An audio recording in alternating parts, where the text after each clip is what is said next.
seconds next to us. Baby, you're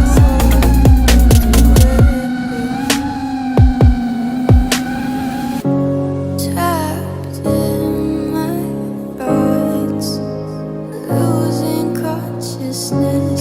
Can't wake up 'cause I'm obnoxiously missing you, and you're not too, and it always haunts me. It always haunts me. I try to make you understand, you were never part of the plan. I'm not the one that's holding on to something that's already gone. And I'm just trying to